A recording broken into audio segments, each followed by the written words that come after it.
Hello, welcome to PUC channel.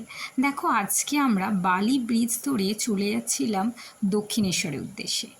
দক্ষিণেশ্বরে যাচ্ছিলাম, কিন্তু হঠাৎ করে কি মনে হলো যে আজকে আমরা যাব একটা নতুন জায়গায়। চলো দেখা যাক। এই দেখো, চলে এসেছি নতুন বৃন্দাবন। এটা হচ্ছে দক্ষিণেশ্বরে থেকে একদমই পাশে, আদ্যাপীঠ যাওয়ার ঠিক বাঁ দিকে পড়ছে। এখানে টোটো করে তোমরা আসতে পারো দক্ষিণেশ্বর থেকে। এখানে দেখো, পুরো বৃন্দাবনের মতোই সাজিয়েছে চারিদিকটা, এত ভালো লাগছিল। কৃষ্ণের ছোটোবেলাকার বিভিন্ন স্মৃতি এখানে তুলে ধরেছি খুব সুন্দর করে। এছাড়া এখানে প্রচুর মানুষের ভিড় দেখা যাচ্ছে। আর সামনেই তো তোমার জন্মাষ্টমী এসেই গেল। তাছাড়া এখানে মানুষজন প্রচুর দাঁড়িয়ে রয়েছে, ছবি তুলছে। আর এই দেখো, এখানে কৃষ্ণের লীলার কিছু অংশ তুলে ধরেছে। এই জায়গাটা কিন্তু গঙ্গার ধারে, বিশাল বড় একটা জায়গা জুড়ে খুব সুন্দর গোলাপি কালার দিয়ে এখানে তৈরি করেছে পুরো জায়গাটা। আর এখানটা এত শান্ত লাগছিল যে কি বলবো। ভেতরটা আরও সুন্দর লাগছিল, কিন্তু দুঃখের বিষয় ভিতরে আমাদের মোবাইল ফোনের অ্যালাউ ছিল না, তাই আমি কোনো ছবি তুলতে পারিনি।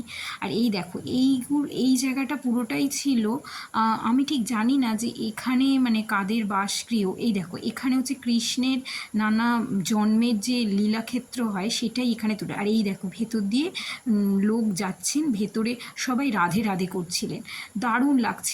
আর এই লাইন দিয়ে আমরাও দাঁড়িয়ে পড়েছিলাম প্রভুকে দেখব বলে।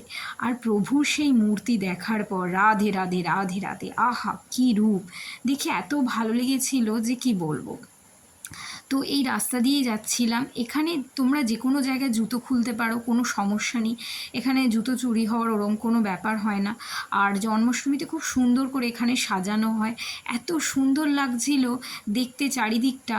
আর দেখো ওপরে কত সুন্দর করে বড় বড় মূর্তি। আর এই দেখো, চলে এসেছিলাম আরেকটা জায়গায়, এটাও দক্ষিণেশ্বরের কাছে। এটা হচ্ছে খাটু শ্যামের মন্দির।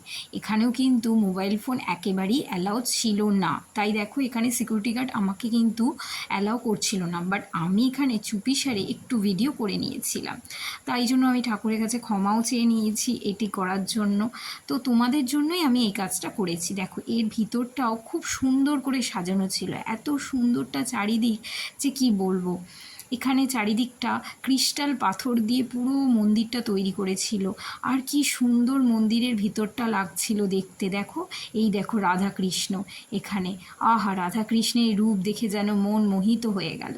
এরপর ভিতরে দেখো কত মানুষজন, এখানে সাধারণত মারোয়ারি মানুষেরাই বেশি সমাগম দেখা যাচ্ছে। আর এই দেখো, ময়ূরের পালক দিয়ে এখানে আশীর্বাদ করছে, আর প্রসাদ হিসাবে মিছরি দিচ্ছে খেতে। আমার তো বেশ ভালো লেগেছিল এই মিছরিটা খেয়ে। তারপর এখানে এই দেখো, শ্যাম জয় খাটু শ্যাম বাবাজির জয়। আর এখানে এই যে ভিতর দিয়ে পাশ দিয়ে একটা একে মানে এই বাবাজিকে প্রদক্ষিণ করতে হয়েছে। তো এই প্রদক্ষিণটা কেন করেছে আমি ঠিক জানি না। তো এই দেখো, ময়ূরের পালক দিয়ে সবাইকে আশীর্বাদ করছে। তো আমরাও ওই আশীর্বাদটা মাথায় নিয়ে নিয়েছিলাম, আমার মা বাবা সবাই, বোন আমিও নিয়ে নিয়েছিলাম। তো যাই হোক, তারপর এখান থেকে নিয়ে এবার এই চারিদিকটা একবার প্রদক্ষিণ করতে হয়। তো আমি উল্টো দিকে চলে যাচ্ছিলাম, তো আমাকে এ দেখো মিছরি দিয়ে দিচ্ছে আমার হাতে প্রসাদ হিসেবে। আমি এ দেখো উল্টো দিকে চলে যাচ্ছিলাম, কিন্তু আমাকে সবাই বললেন যে না, এটা তোমাকে মানে পিছন দিক দিয়ে ব্যাক সাইড থেকে গিয়ে এদিক দিয়ে যেতে হবে। তারপর আমি সেটা ঘুরে তারপর এখান থেকে আমরা সোজা চলে গেছিলাম বাড়ির দিকে। এই ছিল আমার ঘোরা। তো দেখা হচ্ছে পরের ভিডিওতে। টাটা।